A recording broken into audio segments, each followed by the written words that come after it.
which is in Southwest Ohio. And we are a Division I school in Ohio, which means Ohio has 7 classifications, 1 through 7, 1 being the largest, but we're one of the smaller Division I programs. Okay, I would like to thank Nate for having me make this presentation today, and make sure you're telling your coaching buddies about chiefpigskin.com. Great concept that Nate's coming up with and going around the country and getting these presentations filmed. Here's my contact information. Miamisburg High School, there's my email, there's my cell number. If you give me a call at school, you can get hold of me. I'm one of those coaches, I have no problem sharing things with you, and I like helping younger coaches because I had coaches help me during my upbringing. I run a wing T clinic. If you're watching this and you want to attend a good wing T clinic in the Midwest, I'll have about 30 to 35 schools there, represented by about 7 different states. We've done it for 16 years. There's the information. I don't need to give it to you. We do a Friday night session, and then all day Saturday, lunch, breakfast provided. Cost is $20 a coach. If you want to contact me about that, feel free to. Here's a little bit about my background. 26 years as a head coach. I started out my first 2 years running unbalanced I formation back in the early 90s, and then ended up going to a wing T concept just because of the school I was at. We weren't gifted with great athletes year in and year out. So I went to the wing T. There's a little bit about my past background and things. I don't put that up to say, look at me. I put that up because I think when you hear a speaker, you need to know what their background is, where they've come from, what kind of success they've had, and so forth. So we're going to clinic talk here for about 45 minutes, whatever, and you're listening. And why are you listening? Well, number one, you're going to get confirmation. What I want to talk about today is program building, rejuvenating a program, and trying to sustain success over a long period of time. So what I talk about may be some of the things that you already do, and it's going to confirm that what you're doing is a good idea. Second thing is, it may cause you to analyze. I may share some things with you on a program point that's going to cause you to evaluate how you're doing things. Okay? The third thing is you're going to get information and some ideas which may cause you and your staff to go ahead and go back to your school at your next staff meeting and brainstorm a little bit over some of these things maybe I present today. Or you may say, you know what, I like that idea. We're just going to copy and do it because we can do it and it's easy to do and I like it, and we're just going to put that into our program. Okay, which is okay to do. We all steal and copy from each other in some way, shape, or form. The last thing is, I may go over some things you say, I really don't like that, or we can't do that, and that's okay too, okay? Because sometimes, especially with younger coaches and staffs, they try to do everything, and they try to install everything they get from a clinic, but you're going to find out as time goes by in your coaching career, you just can't do everything that you see or hear about in a clinic, and sometimes knowing the difference of when to do that or not do it is just as important as any other decision you may make, okay? So my title, I'm a big program guy. I'm a big developer of a program guy. I love the X's and O's, but I think building and maintaining a program gives me great pleasure. Because I think coaching is an art. I really do believe that. Some guys are really good at X's and O's, but they've been put into a head coaching position and things just aren't good for them, whether it be how they interact with people or parents, or the wrong guy at the wrong place at the wrong time. There's a million different ways. But I do believe coaching is a talent, and how you structure your program and how you interact with people and making people feel important is just as important as how you're going to develop your offense or defense or special teams. So I'm going to go over some things that I've learned over the years on program, how to rejuvenate maybe a down program, and how to sustain a program once you've had success. I've been at Miamisburg now this number of years, and you see the previous 5 years there was the 1-loss record, and I'm not giving this to you to say, hey, look at me. That's not the point. The point is What I'm going to show you, I think, is a formula and a recipe to possibly help your program. You can see the records from the previous 5 years. Then you can see the last 5 years record, what we've been able to do. And then you can also see the number of participants on the right that have gone up drastically. So why am I talking about this topic? Because everybody gets caught up in the X's and O's. And I don't mean to be redundant, but the other pieces of the program are just as vital. So here's why I'm picking this topic. There are reasons why certain programs or coaches win consistently. Think about your area. Think about wherever you're at, whether it be California, Texas, Ohio, Florida, Minnesota. It doesn't make any difference. Doesn't make any difference. Who are those programs and who are those coaches that win consistently? Anybody can get a great class or two back to back and win because they got really good kids. Identify the programs that win year in and year out over a long period of time. I guarantee you they're going to have basic common foundations within their program. Second bullet point, there are also reasons why some programs struggle. I mean, I speak a lot at different clinics, and guys are always looking for that magic answer, and sometimes the answer is just keep doing what you're doing, and over time it will be effective, okay? But you can't be changing year in and year out and trying to find that magic formula. You have to develop some consistency in your program. So identify the reasons why some programs never win, and then don't do what they do. There's an easy answer for you. Next, when you eliminate talent and schemes, what remains is the core of your program. So could Coach A go to school B and still be successful, and why? I could give you names in our area in Ohio has great football, and I guarantee you we could take this coach from this school and put him in that school, and that school would end up winning because of the coach and the things that he does within his program. Eventually over time is going to transition, and that school will eventually become successful that wasn't having any success. As a head coach, fourth bullet point, as a head coach, you cannot worry about who you may upset or who you may not agree with your decisions. You have to do what you feel is best for you.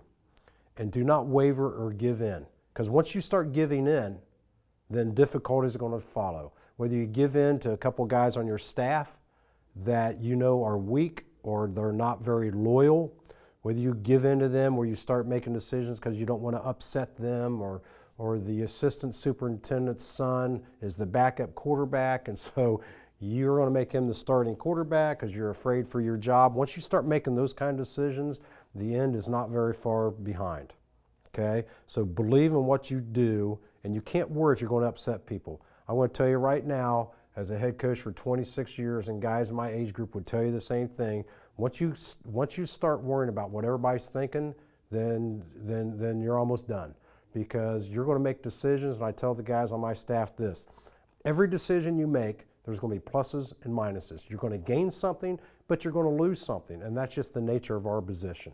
And the sooner you realize that, the better off you'll be. Ask yourself a simple question. If you're not having success, what about my program do I not like? So you just went 2-8, 1-9. What don't you like about your program? Identify it, and then you have to go attack it. Is it discipline? Is it lack of organization? Is it lack of commitment by the players and by your staff and your coaches? That can always be an item. Is there a chemistry problem? Is there a chemistry problem anywhere in the program, from the administration to you, to the parents, to the kids? My point is, identify what the problem is in the program. Continuing, build and maintain a successful program is an everyday challenge. Some aspects of your program takes time and effort on a daily basis. It gets frustrating, yet it has to be done. Example, I make phone calls to parents. Well, why don't you email them? They can't hear my tone of voice on an email or a text. I talk to them, I call them. Johnny wasn't in the weight room today, were you aware of that? No, coach, I wasn't aware of that. Well, have you seen him today? Yeah, did you ask him how workouts went? Well, he said the workout went fine. Well, Johnny wasn't there, so he's lying to you. I can't do that back and forth in emails and text messages. Okay, so I make phone calls to parents. It takes time, but it's effective. Okay, examples of things that happen, attitudes. These are all things that create issues within a program as to why there's not success. Attitude, attendance, academics, staff, players' personal problems. You better find out who your players are and what kind of home life they have and what kind of issues are there or in their own life. Other sports and other coaches, we all deal with that. This sports coach in your school doesn't like their kids playing football, or you want them in the weight room, but that sports coach doesn't like them in the weight room. So you have to figure out all that. Parents, youth program, how much combination do you have with the connection with the youth program? Your school administration, are they supportive? Is the AD willing to change your schedule up a little bit? Okay, whatever the case may be. Financial needs, equipment, space availability, teachers. It goes on and on and on. Okay, recruiting season during the spring. Some teachers don't like kids being taken out of school. We'll find out who those teachers are and try not to pull them out of those classes.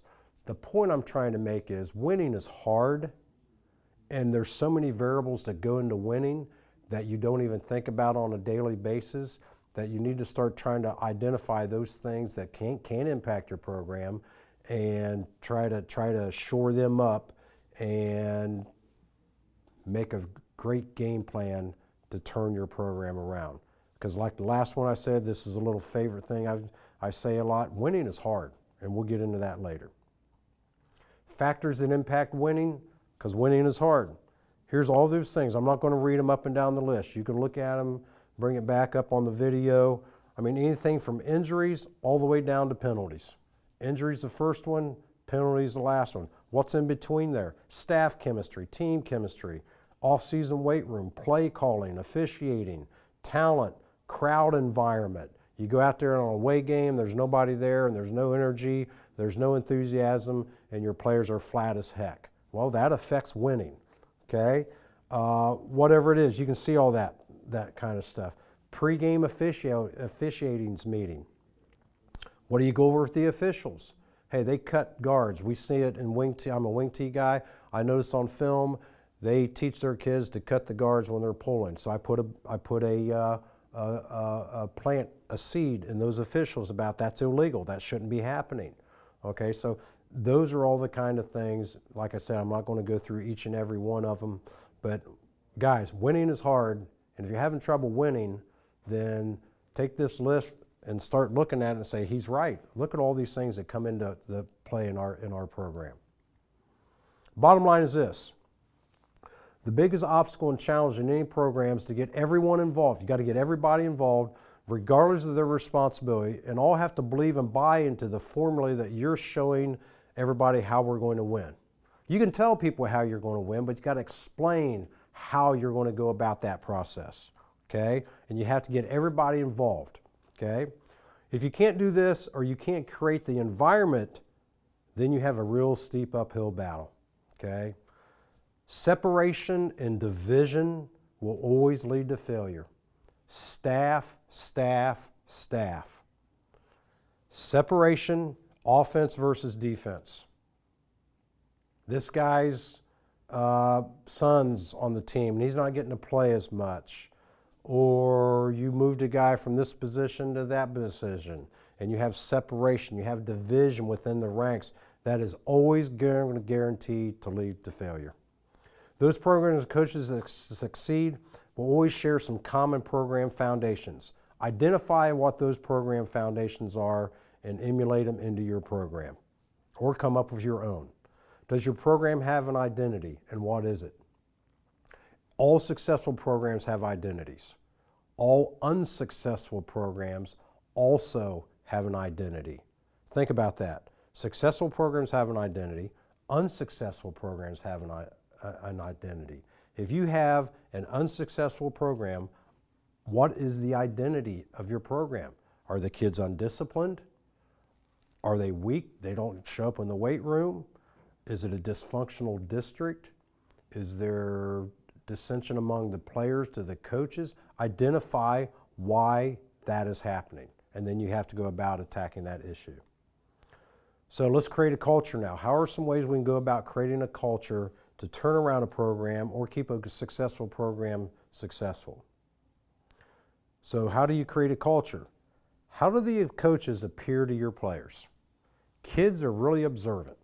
If I allow my coaches to go out onto the field, I'm old school, with their shirt tails hanging out, their hats on backwards, and a big dip in their mouth, what message is that sending to my kids?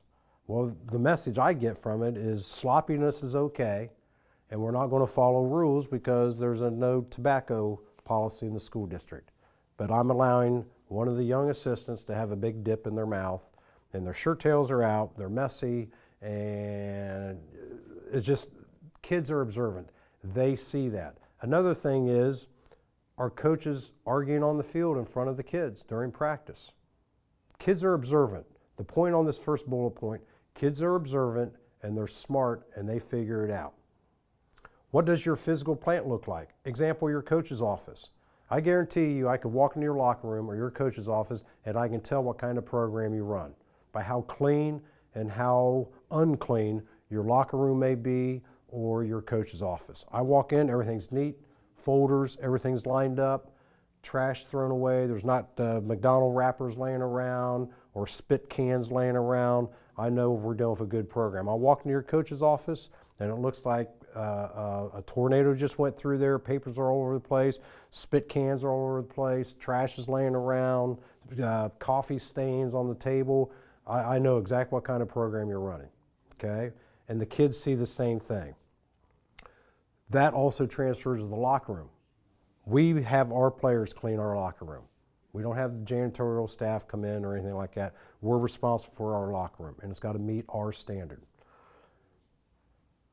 Another way of creating the culture, do your practices transfer to what occurs on Friday night? If you're structuring your practice and there's no transfer over to Friday night, how do you expect to win? I mean, think about that. On how you practice, are you going over the things in practice that actually happen on Friday night? Some coaches are great at drills. Okay, that's great. Are those drills actually being seen on film? Are they making the player a better player? Okay? The message that is being sent needs to be consistent from all. So to create that culture, next bullet point is whatever the message is, it needs to be communicated by all. If my message is we're going to run the ball, play great defense, and be the team that is penalized the fewest, but I have guys on my staff that don't follow that same message all the time, we need to throw the ball more. No, my way of formula is we're going to run the football. That's how we're going to win. That's how we're going to turn this around. We're going to develop running the football. But the O-line coach is telling the kids after practice, you know, we need to throw the ball more. Well, that is how a culture gets destroyed. Next, the vision of the program comes from the head coach. It needs to be clear and it needs to be simple.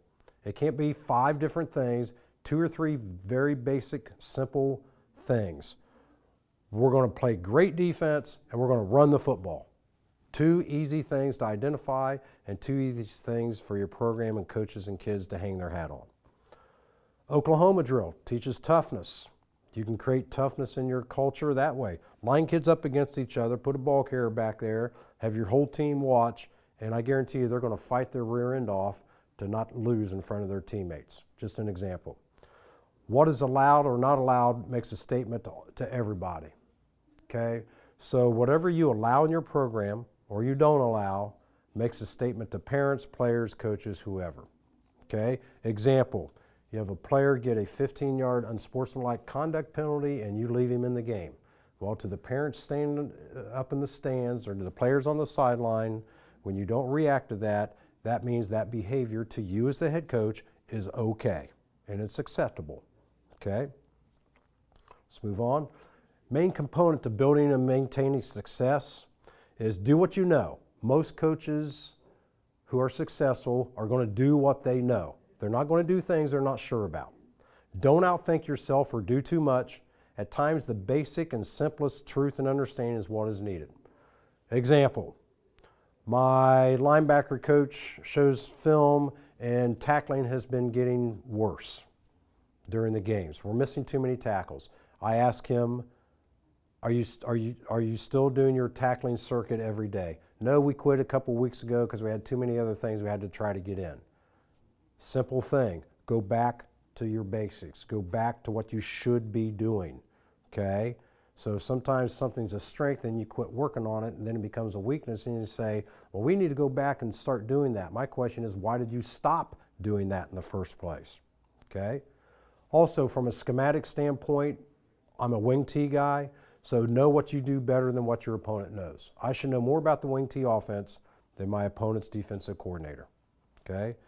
Last thing is, establish an identity. What is your program's identity right now? Write it down as you're listening to me. Take a few seconds, write down what the identity of your program is. And if you can't think of something, then you better figure out what you want your program's identity to be. What are common characteristics that successful programs have? They have vision from the top, that's the head coach, and everybody knows what it is. They're organized. Everything is covered. There's no loose ends, okay? They're motivated, and there's discipline in the program. And that motivation and discipline is simple and defined. If you've got a big list of results of all your discipline that is going to happen and what's going to happen to that kid if he does X, Y, and Z, you're spending way too much time coming up with rules and stuff, and now you got to follow. And I'm not saying I'm not a rules guy, but make them simple and make them easy. Consistency. You can't have constant change in a program if you want it to have success. Whether you're changing things week to week or year to year, consistency is going to develop winning over time. Take some of your best NFL teams, college teams, they're usually pretty consistent on everything they do, whether it's Belichick or Coach Saban, Coach Meyer, whoever it is, there's a consistency there that's always going to be in place. Coach details. We do a lot of situational coaching during practice. So coach the things that happen during a game. So coach details. Bottom of this screen I think is important. If you remove anything 1 through 5, failure is going to follow. If you remove vision, if you remove organization, if you don't have discipline in your program, if you have inconsistency, number 4, and if you don't coach detail and situational, you're eventually going to fail. Here's a great thing to do for your staff as a head coach. Walk into your next staff meeting and tell all your assistants, list 5 things as a program that we value or stress. Give them 5-10 minutes, and they say, what do you mean by that? I say, list on a piece of paper 5 things that you feel as a coach in our program that as a program we value or we stress. Make a list. So if you have 8 coaches on your staff, there's 40 answers. Okay? Go onto the dry erase board, put all those answers. If you have more answers, like multiple answers, your program doesn't know where it's going and you don't know what you're stressing. If you have 7, 8, 9 answers and they're all consistent with the same thing, then you know your vision is getting across to your staff. Okay? The next thing you tell them is, now list things you feel we don't value or stress that maybe we should value or stress. In essence, what you're giving them a platform to do is share with you how they feel things should be done. And if you're getting a long list of those things, then you don't have a lot of loyal guys sitting there with you, or they don't believe in the vision, or they don't believe in the program that you're installing. If there's just a couple things, like there may be, like, okay, we need to institute study table, or we need to get off the field on time. When we tell them we're done at 5:30, we need to be off in time. We need to have Scout Player of the Week t-shirts or whatever, those kind of things. But if they're big things in principle, then you probably have some problems. We need more discipline. We need to be more organized. We don't spend enough time game planning. Those are big ticket items that as a head coach, you should know that your staff feels like your program's going in the wrong direction. List your results, share them with your staff, and then it's a great opportunity to brainstorm and discuss things as a staff. Let's move on. So let's go into a blueprint for success for a program, or to rejuvenate a program, turn it around, or keep successful. First of all, what you have to do, you have to evaluate, why has that program lost? You may turn that around and say, why have we been winning? And then go through how we're going to continue winning. What would be the formula for that? But let's say it's been a losing situation. Is it because of numbers, schemes, leadership, ability, conflict, mentality, schedules? Address the issue, okay? Address the issue. Next thing is figure out, what does the program need? Does it need different staff? Does it need different X's and O's? Does it need a different direction? It could be a league direction. It could be a discipline direction. It could be a facilities direction. Or it needs a new mentality. This program's been down for the last 8 years. They've been running spread offense. All they do is turn the ball over. It's 3 downs and out. Defense is on the field. Okay, let's go to something different, ball control. Of course, I say that jokingly because I'm a wing T guy and it's more of a ball control situation. So you have to identify why there hasn't been success.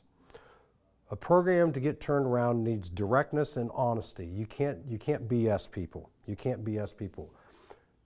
Off a side note, you can't BS parents. When parents come in and they want to know what's going on with their son, you have to tell them directly, he doesn't work hard enough.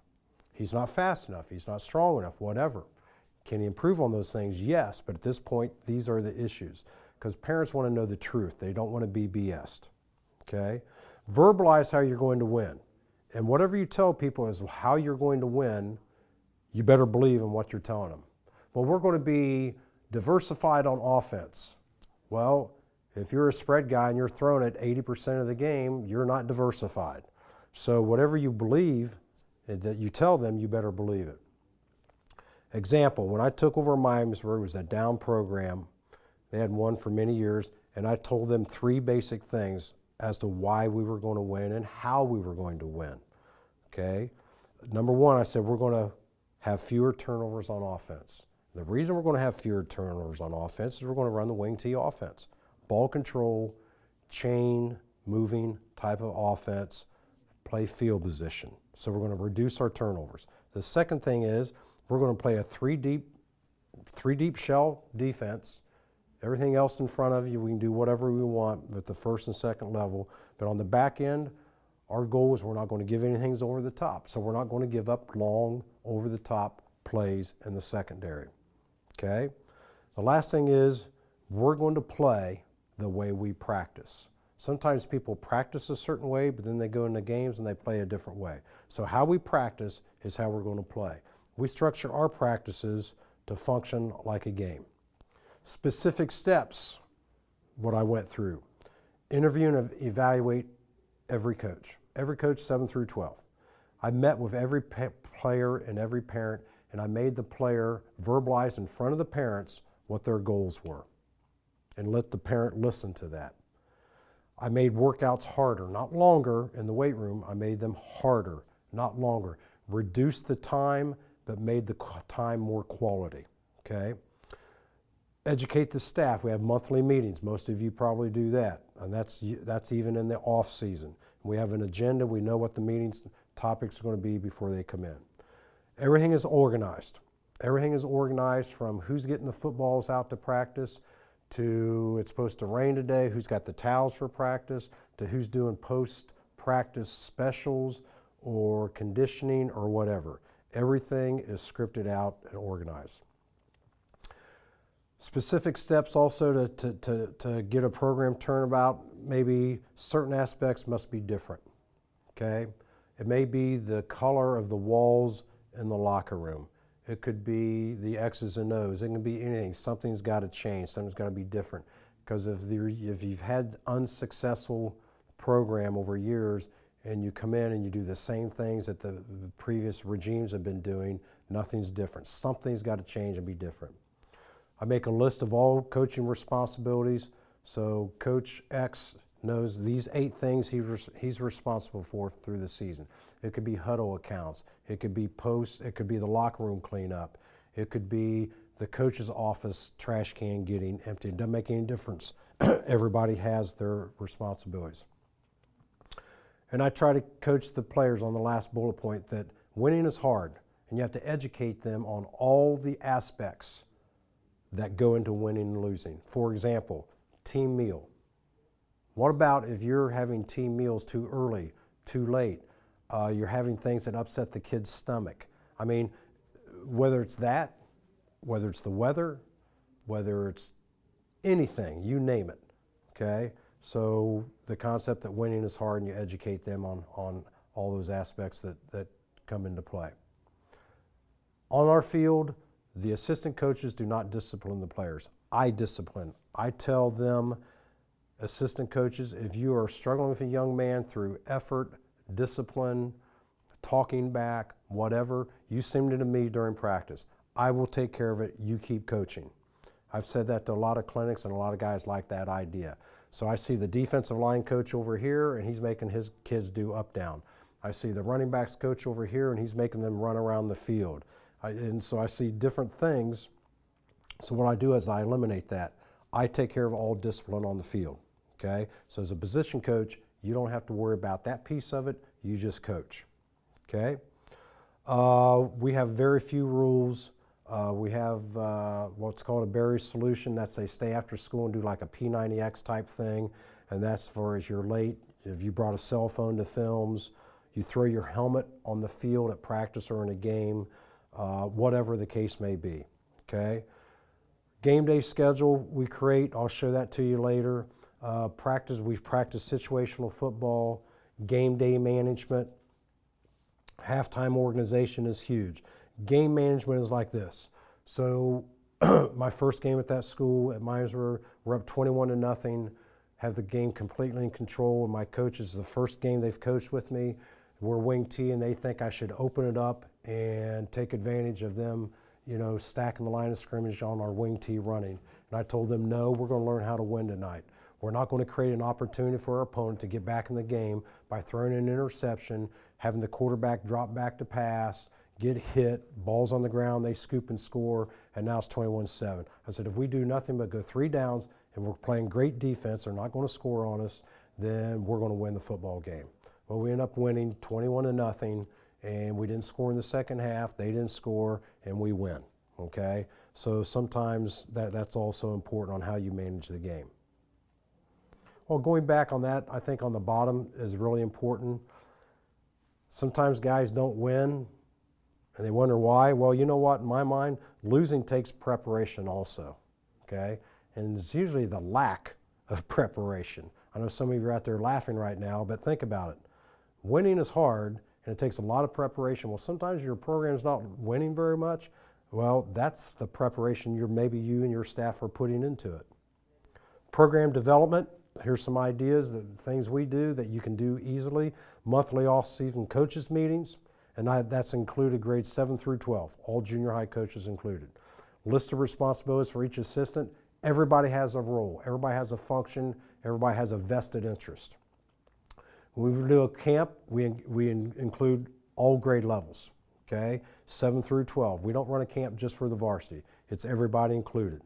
Junior high practices, we bring those guys twice a year up to the high school, and the high school coaches coach the junior high practice, okay? So our practice is over, here comes the junior high kids, our varsity coaches 2 times a year are coaching the junior high practice.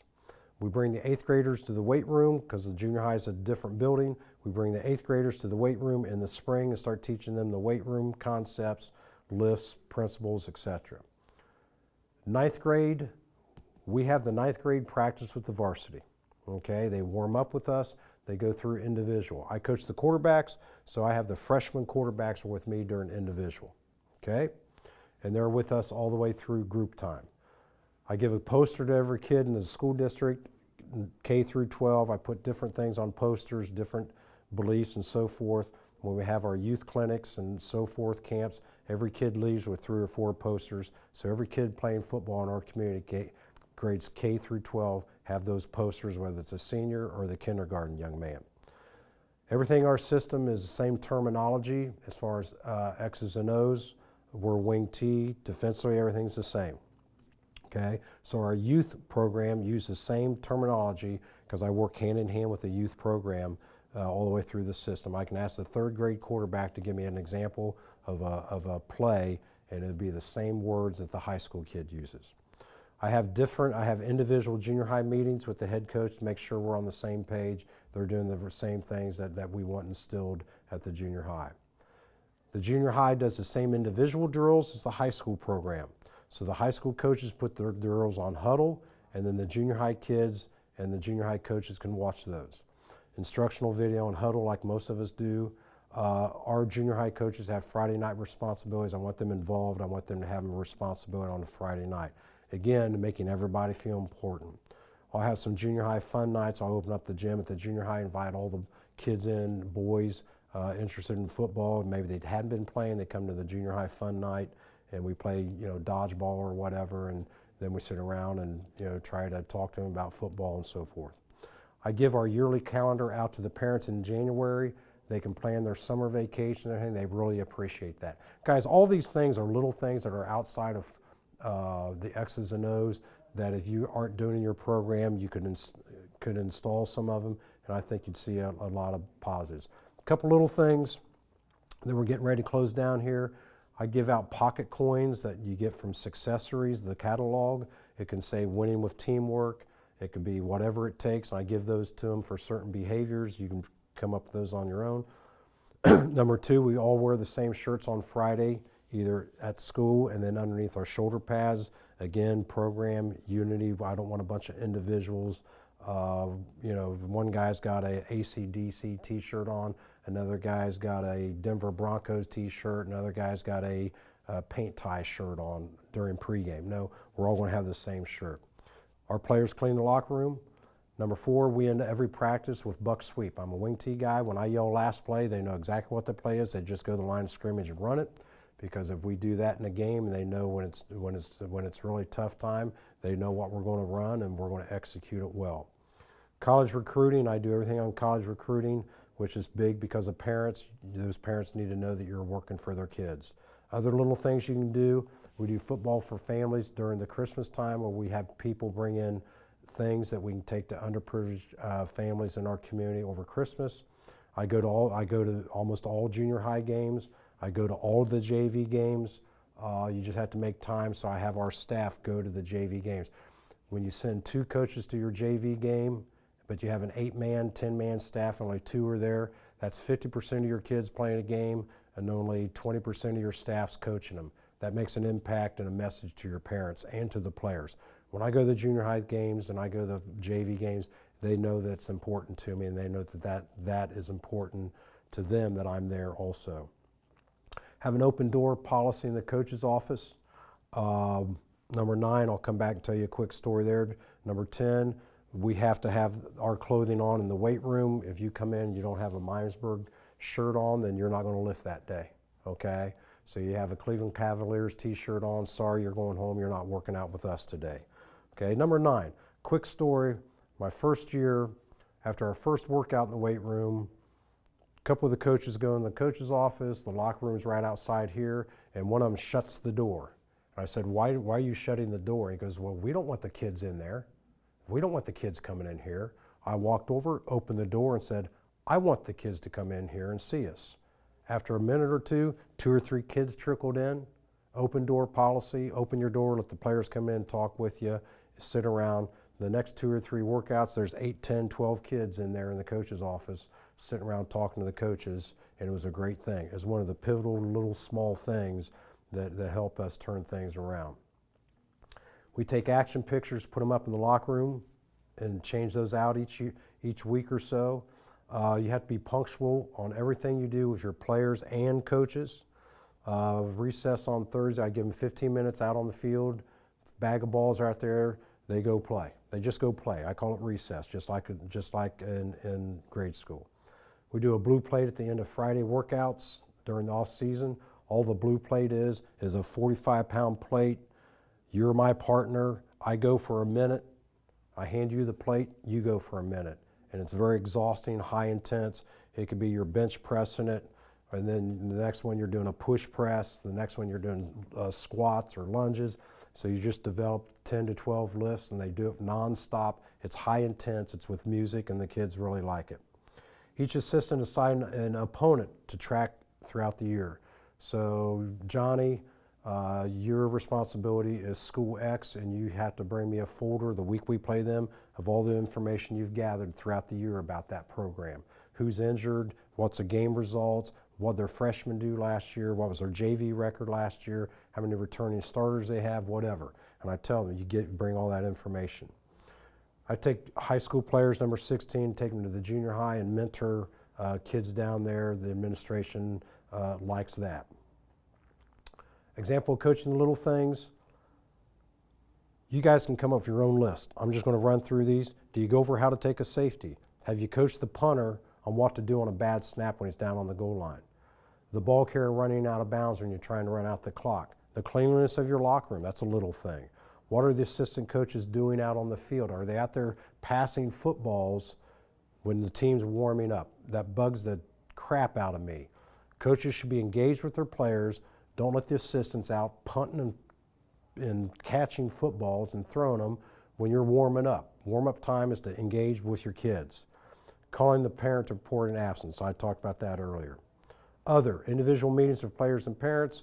Football 101 for moms. I'll bring moms in during the preseason. We'll have a couple meetings, and they get to ask questions. Hey, what's it mean when that guy in the black striped shirt throws that yellow hanky on the field? Well, I mean, you'll get all kinds of questions like when that guy's back there to catch the kick and he's waving his hand, is he waving at someone? So you go over what a fair catch is. You just go over things that sometimes moms don't understand, and it's a great outreach program. Okay? I meet and speak with the junior high parents in the spring at a meeting. Shoes is an example. I tell them, don't go buy your Johnny lime green shoes so he stands out in front of everybody else and he's going to be different. We're not going to be different. We're all going to be the same.